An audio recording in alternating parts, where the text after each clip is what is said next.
আজকে বাজার থেকে তেলাপিয়া মাছ নিয়ে এসেছে। তো তেলাপিয়া মাছ দিয়ে কি দিয়ে করব চলুন আপনাদের সাথে শেয়ার করে নেব। বন্ধুরা, কেমন আছো তোমরা সবাই? আশা করি সবাই তোমরা ভালো আছো। আজকে কি কি রান্না হবে চলো তোমাদের সাথে শেয়ার করে নিই। আজকে বাজার থেকে তেলাপিয়া মাছ নিয়ে এসেছে। তো তেলাপিয়া মাছ দিয়ে কি দিয়ে করব চলুন আপনাদের সাথে শেয়ার করে নেব।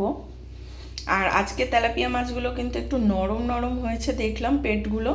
তো বুঝতে পারছি না কি করব। ঝাল করলেই ভালো হয়, দেখি একটু কষা কষা মতো করব যাতে গন্ধটা না লাগে। পেটটা না একটু নরম নরম ভাব আছে মাছটার, ওই জন্য কী করবো ভেবে পাচ্ছি না। দেখি হয়ে গেছে কিন্তু এদিকে। আর এখানে আমি নুন হলুদও মাখিয়ে নিয়েছি। তো এবার আমাকে ভেজে ফেলতে হবে মাছগুলোকে, সব আস্তে আস্তে দিয়ে দেবো তেলে।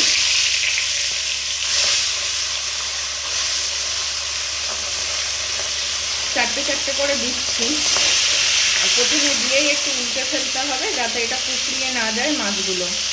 এই প্রথম তেলের ভিতরে দিয়ে একটু উল্টে দিলে কিন্তু মাছ আর কুকড়িয়ে যায় না, নাহলে অনেক সময় তেলাপিয়া মাছ কুকড়িয়ে যায়।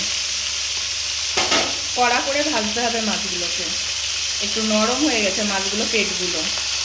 মাছগুলো আমি সব কড়া কড়া করে কিন্তু ভেজে নিয়েছি একদম। আর এদিকে 2-4টে কাঁকরোল ছিল, তো কাঁকরোল, 2টো কাঁকরোল ছিল আর আলু, এটা আমি দিয়ে দিলাম অল্প করে, আজকে ঝোল বানাবো, একদম হালকা কষা কষা হবে। তো নুন হলুদ দিয়ে দিয়েছি। এগুলো এবার আমি একটু ভাজা করব করে এর মধ্যে আদা পেঁয়াজ কাঁচা লঙ্কা বাটা দিয়ে দেবো। বেগুন ভাজা বসিয়ে দিলাম গ্যাসের ভিতরে ওর বাবার জন্য, সোনার বাবার জন্য। আর এদিকে আমি মাছের ভিতর মশলা দিয়ে একটু জল দিয়ে দিয়েছি, আর মশলা দিয়ে কষাচ্ছি ভালো করে। কষানো হয়ে গেলে জল দিয়ে দেবো পরিমাণ মতো, তারপর মাছগুলো কিন্তু দিয়ে দেবো। একটা নিরামিষ তরকারি বসিয়ে দিলাম, বেগুন ঝিঙে কাঁকরোল আছে, টমেটো আছে, সব দিয়ে একটা নিরামিষ তরকারি হবে। এদিকে বেগুন ভাজাগুলো সব আমি তুলে ফেলেছি ভেজে।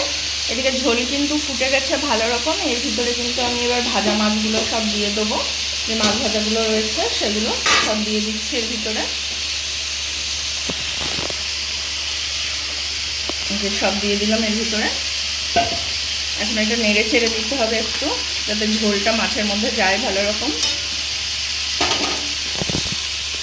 ঝাল করবো ভেবেছিলাম, কিন্তু মাছটার টেস্ট আছে ভালো, ঝাল ওই জন্য করছি না, এটা ঝোলই করে নিচ্ছি। চাপা ঢাকা দিয়ে দিলাম, তাহলে তাড়াতাড়ি হয়ে যাবে। এটা দেখতে হবে তরকারিটা কী হচ্ছে। মশলাটা দিয়ে দেবো, আদা পেঁয়াজ কাঁচা লঙ্কা বাটা দিয়ে দেবো, লঙ্কার গুঁড়ো জিরের গুঁড়ো দেবো। মাছের ঝোল পুরো রেডি হয়ে গেছে, একদম কষা কষা করে করেছি। কেমন হয়েছে জানাবে।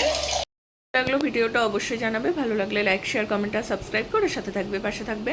আরও নতুন ভিডিও নিয়ে কালকে আবার চলে আসবো। আজকে তাহলে টাটা।